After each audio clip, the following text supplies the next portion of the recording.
یہ اس وقت ہم نے بہت سارے آوازیں سنائی جو کہ پی ایم ایل این کے اندر سے ہی ہیں. نون لیگ کی جو نیگوسیشن ہے اس پورے حوالے سے، پنجاب مریم بی بی کو مل گیا، وہ نواز شریف صاحب کی ایک اس حوالے سے بظاہر ایک یہاں پہ انہوں نے اپنی جو باتیں ہیں اپنی شرائط منوا لی، لیکن اوور آل یہ جو حکومت کا خاکہ ہے، حکومت کی شکل ہے، اس میں پی ایم ایل این کو لانگ ٹرم گھاٹا ہے یا وہ کارنر ہوئے ہیں، ان کی مجبوری ہے، یہ گورنمنٹ بنانی ہی بنانی ہے، کوئی اور چارہ نہیں ہے؟ جی رانا صاحب. آپ نے جامی صاحب کا کہا، میں سمجھا شاید آپ انہی سے پوچھ رہی ہیں. نہیں جی، آپ سے آغاز کریں گے. جی اچھا بالکل، آپ نے کچھ آوازیں سنائی، جو آخری آواز تھی اس کو تو میں بالکل نہیں سمجھتا کہ وہ شاہد خاقان عباسی کی پی ایم ایل این کی آواز ہے. ٹھیک ہے، وہ اپنے تئیں اپنے راہیں جدا کر چکے خود ہی، اور نئی پارٹی کی باتیں کر چکے. اپنے شہر سے بھی غائب تھے الیکشن میں، اور چونکہ ان کو وزیر اعظم نہیں بنایا تو ان کا تو ناراضگی بنتی ہے. باقی سب کی اپنی اپنی گفتگو ہے، کیونکہ جب ان کو وزیر اعظم بنایا تھا تو یہ بہت خوش تھے کہ سب کچھ ایک سال میں صرف منصوبوں کا افتتاح کرتا رہا ہوں. اس وقت معیشت بھی ٹھیک تھی اور معاشرت بھی ٹھیک تھی اور سارے معاملات بھی ٹھیک تھے. بہرحال اسمبلی کے اجلاس پہ جو بات آپ نے ابھی چونکہ انٹرو میں کہی، جو میں نے سنی، کل ایڈوائس تو جا چکی ہے پرائم منسٹر کی ان کے پاس، صدر کے پاس، اور وہ تھی 26 تاریخ پیر کو بلانے کی، جو صدر مملکت نے روک لی ہے. اور انہوں نے کہا اپنے سٹاف سے کہ یہ تو 15 دن میں ویسے بھی روک سکتا ہوں. تو ان کے سٹاف نے انہیں جواب دیا کہ حضور، جہاں آئین آپ کو یہ اجازت دیتا ہے کہ آپ 15 دن پہ آرٹیکل 48(1) کی ایڈوائس روک سکتے ہیں، وہاں آئین 21 دن میں اجلاس بلانے کو لازمی تصور کرتا ہے، جو 29 فروری ہے. تو یہ اب آپ کی مرضی ہے کہ آپ کیا کریں گے. صدر صاحب اس پہ لے کے بیٹھ گئے ہیں، جیسے وہ پی ڈی ایم کی گورنمنٹ میں آرڈیننسوں پہ، گورنروں کی تقرریوں پہ وہ ایک پارٹی ورکر کے طور پہ کام کرتے رہے، اور جہاں ان پہ پریشر آیا وہاں وہ، آپ کو پتا ہے آفیشل سیکرٹ ایکٹ والے قانون پہ خاموش ہو کے بیٹھ گئے، جس کا سب کچھ انہیں پتا تھا، اور قانون بننے دیا. اب اگر ڈار صاحب کہہ رہے ہیں کہ 29 کو اجلاس ہونا ہے تو وہ وضاحت تو وہی دیں گے، لیکن ظاہر ہے صدر صاحب نے فی الحال کوئی ایڈوائس پہ عمل بھی نہیں کیا اور اس کو رکھ دیا ہوا ہے. میرے خیال میں ایک تنازع موجود ہے جس کا حل صدر کی ٹیم ہی نکالے گی، کیونکہ وہ ان کو یہ لیگل ایڈوائس دے چکی بھی ہے کہ 29 سے آپ نہیں جا سکتے.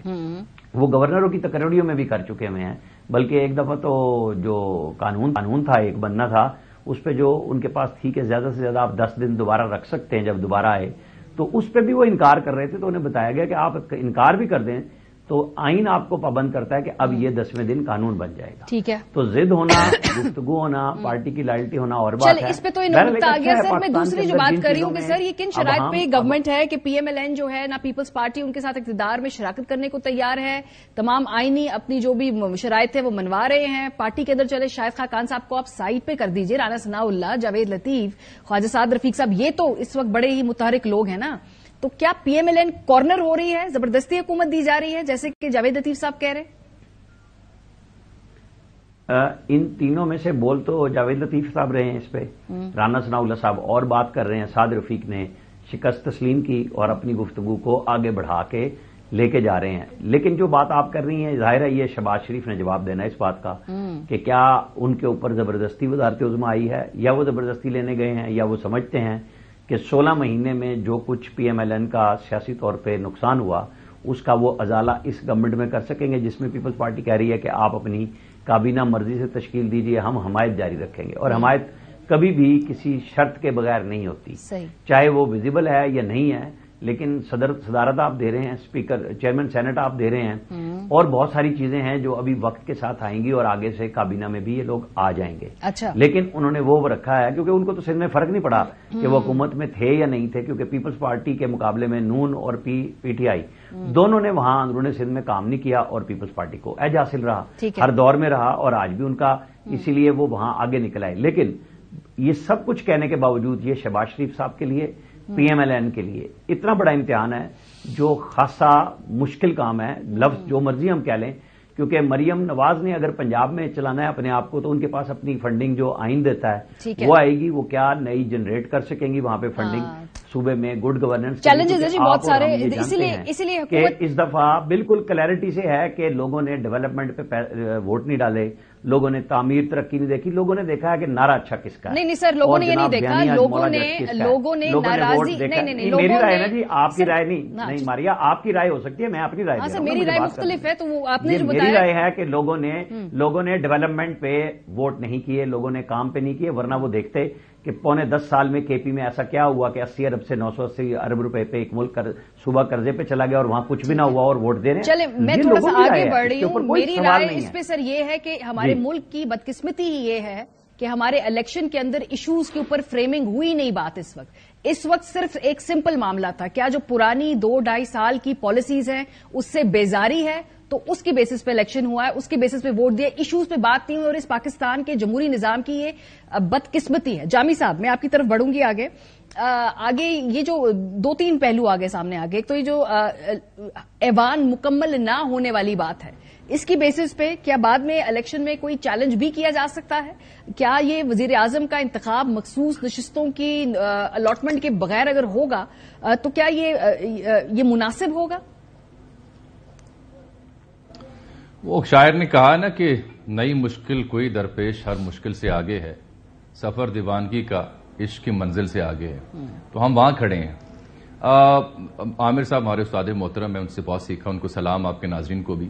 بڑی ہم ایک حساس جگہ پر آن پہنچے ہیں جہاں پہ انتخابات بھی ہماری جو سیاسی اور معاشرتی تقسیم ہے اس کا حل نہیں دکھائی دے رہے، اور وجوہات ان گنت ہیں. آپ جاوید لطیف کی بات کر لیں یا پی ٹی اے کے چاہنے والوں کی بات کر لیں، یا ملک بھر میں جگہ جگہ بلوچستان میں قوم پرست جماعتیں ہوں، سندھ میں جی ڈی اے ہو، یہاں پی ٹی آئی ہو، ہر جگہ مولانا جو کہ پی ڈی ایم کے سربراہ ہوتے تھے، یہ سب انتخابات کے اوپر سوال اٹھا رہے ہیں، نتائج کے اوپر سوال اٹھا رہے ہیں.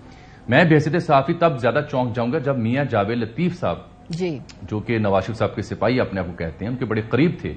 تب بھی قریب تھے، یاد رہے جب نواز شریف صاحب لندن میں تھے اور جب ان کا موقف بیان کرنے میں یہاں لوگ کم ملتے تھے اور کم لوگ سامنے آتے تھے، اور تب بھی میاں نواز شریف کے ساتھ کھڑے ہو کے ان کی بات وہ کیا کرتے تھے. اگر میاں جاوید لطیف صاحب جیسے شخص جو ہے وہ سوال اٹھائے گا، رانا ثناء اللہ بات کریں گے، تو میں بحیثیت صحافی ان کو توجہ دوں گا کہ یہ کوئی عام بندہ بات نہیں کر رہا، یہ ان کا کلوز ایڈ بات کر رہا ہے. مسئلہ یہ ہے کہ اس کے پیرلل بھی 2 حقیقتیں ہیں. ایوان صدر کو جو ایڈوائس دی گئی رانا صاحب آپ کو بتا گئے، لیکن الٹیمیٹلی اسپیکر جو موجود ہوتے ہیں ٹرانزیشنل وہ بلا سکتے ہیں اجلاس. آئین میں یہ بات ہے. اگر صدر صاحب جس سوچ کا مظاہرہ کر رہے ہیں وہ 73 کے آئین کی بعد میں بھی شکیں کچھ ایسی ہوئی جس میں وہ ختم کر دی گئی تھی.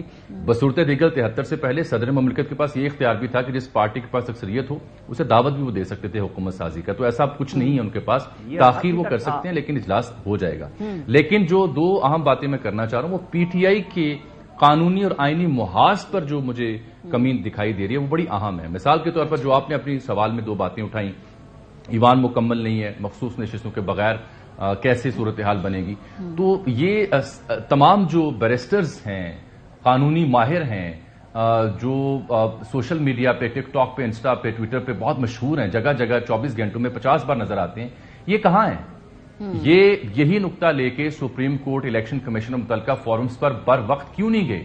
کیوں نہیں انہوں نے اجلاس بلانے سے روکنے کی درخواست دی کہ جناب ایوان مکمل نہیں ہے، اور کیوں نہیں اسے پرسویٹ کیا؟ کیا یہ تمام لوگ اس مدے پر بات کرتے نظر آتے ہیں؟ نہیں، یہ بات کر رہے ہوتے ہیں جی میرا چیئرمین تو عمران خان ہے، میں گوہر کو چیئرمین ہی نہیں مانتا اور میں تو ڈکٹیشن نہیں لیتا. یہ آئی ایم ایف میں جانے کی بات کر رہے ہیں، وہ آپشنز ایکسپلور کر رہے ہیں جو مقبول ہیں، جو عوام بائی کر سکیں، لیکن ٹیکنیکلی جو کام کرنے والے ہیں وہ کر نہیں رہے.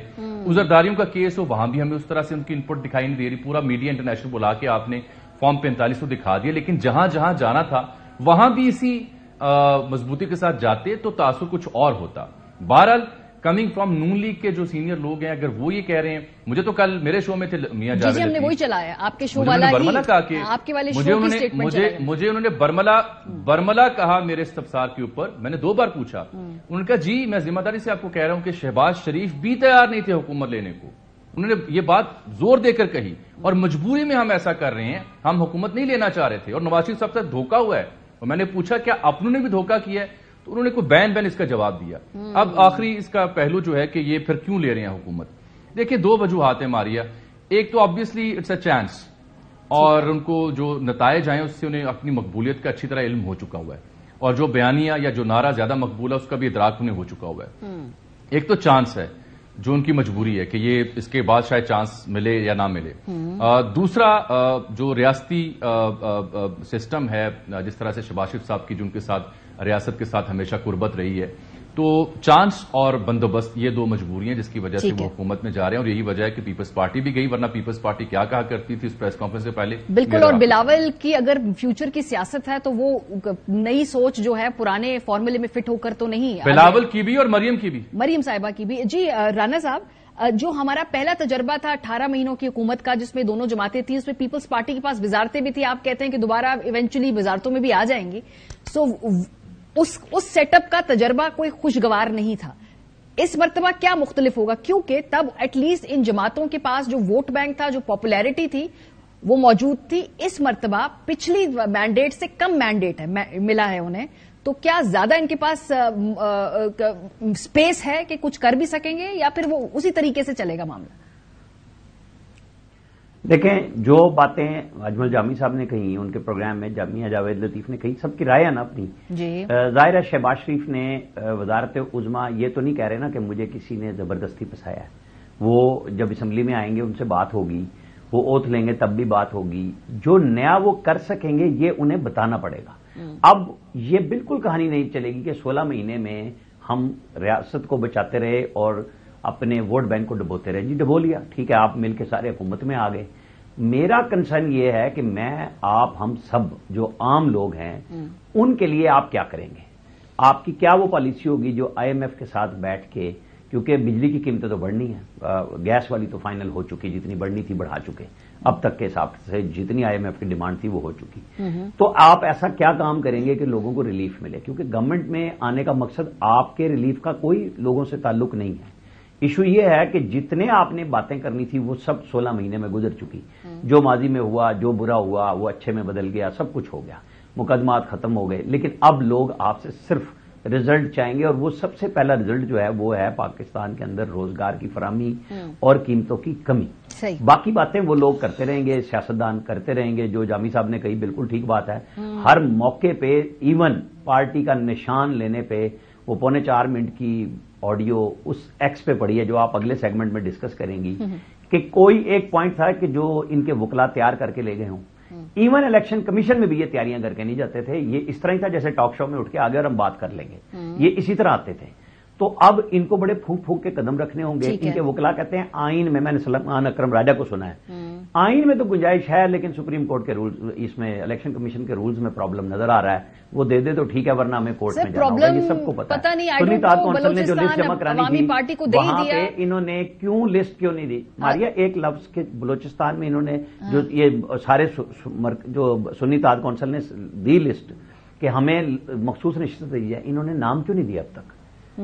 یہ کس خوف میں مبتلا ہیں؟ یہ نام دے دیتے نا ساتھ ہی. جب رات 11:15 بجے چھپ کے جا کے وہاں درخواست دی الیکشن کمیشن میں، یہ میڈیا کے سامنے دیتے ہیں، ساروں کو بتا کے ٹھیک ہے جو آپ نے آئیڈینٹیفائی کیا کوئی ملا ہوا ہے. جی یہ پروسیجرل گیپس ہیں. جامی صاحب یہ اس بحث کو سمیٹتے ہوئے آپ سے آخری سوال، اپوزیشن میں بیٹھنا اس وقت تحریک انصاف کو کیا سوٹ کرتا ہے؟ پھر اگر ہم یہ دیکھیں سیاسی اسٹریٹجی کے طور پہ کہ بھائی حکومت یہ بنائیں چلائیں، کے پی کی ان کو حکومت مل گئی، پنجاب میں پی ایم ایل این ہے، پیپلز پارٹی سندھ میں ہے، ڈو یو تھنک کہ اسٹریٹجی وائز بھی سوٹ کرتا ہے تحریک انصاف کو اپوزیشن میں بیٹھنا اس وقت؟